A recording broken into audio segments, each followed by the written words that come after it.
அல்லாஹ் கொடுத்ததை கொண்டு குறைவுபடாமல் திருப்தியோடு வாழக்கூடியவர்களை அல்லாஹ் ரப்புல் ஆலமீன் நேசிக்கிறான்.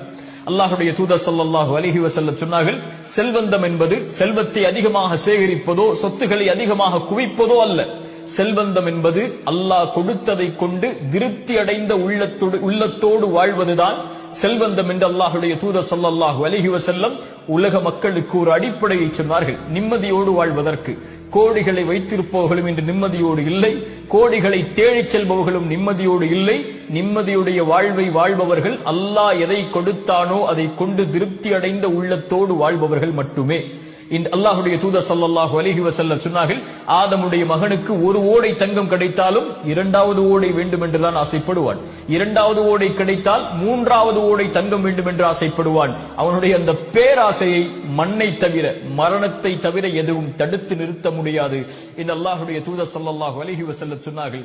அதனால்தான் அல்லாஹ்வின் அருட்கொடையை புரிந்து கொள்வதற்கு ஒரு நியதியை